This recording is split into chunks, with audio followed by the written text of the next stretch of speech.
respect du salarié. Quelqu'un travaille pour toi. Comment gérer ceux qui travaillent pour toi? Même la nounou, elle est salariée, non? Le cuisinier, le chauffeur, le gardien. Dieu t'a dit dans sa parole comment traiter le salarié. Parce qu'il y a une façon de traiter le salarié qui peut te fermer des portes.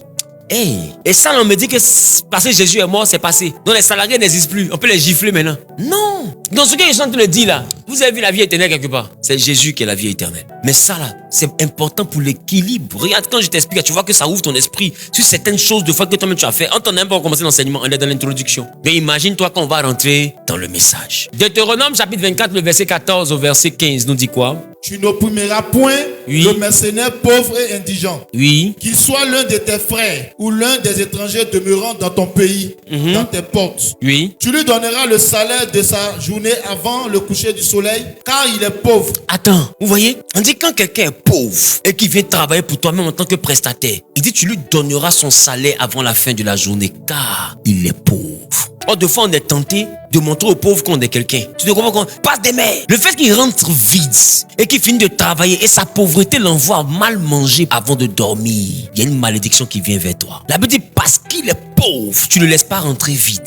S'il est riche, tu considères qu'il a suffisamment pour bien vivre après. Donc, il peut attendre. Mais le pauvre, les 2500 que toi tu es en train de parler, et puis juste quand tu cries, est-ce que tu sais ce que ça représente dans son assiette? Tu connais les enfants qui attendent ça. Tu connais une femme qui est assise devant la porte pour attendre que son mari arrive pour qu'elle puisse faire le petit marché. Et quel marché? Le marché des tomates pourries du soir. Et le mari rentre le soir, il n'a rien. On m'a dit de passer demain. Mais on va faire comment? Non, attendons demain. Ils vont aller prendre l'eau, ils vont mettre sucre, ils vont prendre du pain et ils vont se partager ça en attendant demain. Et pendant ce temps, toi et tes enfants, vous mangez un gros poulet. Dieu a dit tu ne le feras pas. On dit car il est pauvre. Donc vous voyez que même dans la loi, il y a la gestion du pauvre.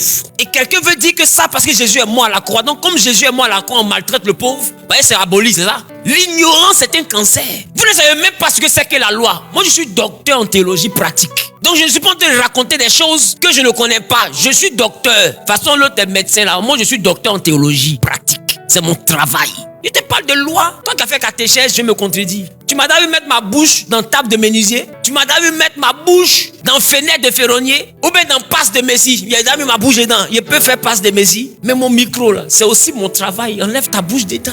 Chacun son travail. Moi, j'ai laissé ingénierie informatique pour prendre le micro là. Je joue pas avec. Parce que toi qui dis que je suis peut-être un raté là, on se serait connu dans la vie profane. Peut-être que tu n'es pas mon égal en termes de QI. Quand je parle là, tu sens pas qu'il y a quelque chose dans la cabeza. Et c'est toi qui me parles mal de moi, toi. Quelqu'un qui a fait ce 8 fois. Toi, tu parles mal de moi.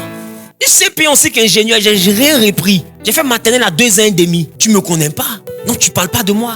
J'accepte pas Jésus parce que je suis raté. J'accepte Jésus parce qu'il m'a séduit. Et je ne rends compte à personne. Donc pourquoi les gens se sentent obligés de me définir? Ou bien il fait chaud chez vous, ventilateur est gâté.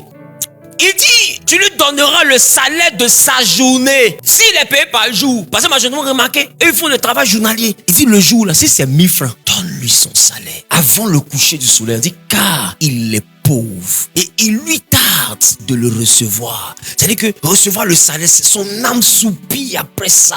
Il y a beaucoup de choses qu'il a organisées autour de cet argent. Il y a tellement de choses que tu n'imagines pas. Peut-être toi, à ton niveau, c'est insignifiant. Mais lui, à son niveau, c'est le pétrole. On dit, sans cela, il crierait à l'Éternel contre toi. Et tu te chargerais d'un péché. Vous voyez, tu n'avais pas pensé à ça, non? Combien de fois vous n'avez pas chassé des ouvriers en vous jouant les boss sur les chantiers? Combien de fois vous n'avez pas parlé d'une certaine manière, même à celle qui nettoie la maison? Combien de fois vous n'avez pas retenu le salaire des gens? On dit, il lui tarde de recevoir son salaire.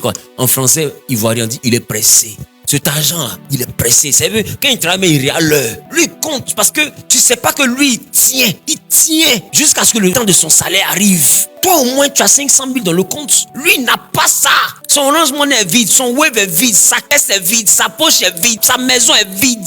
Ce que tu as dans la main, là, c'est son alpha et c'est son oméga. On dit, il lui tarde de recevoir ça.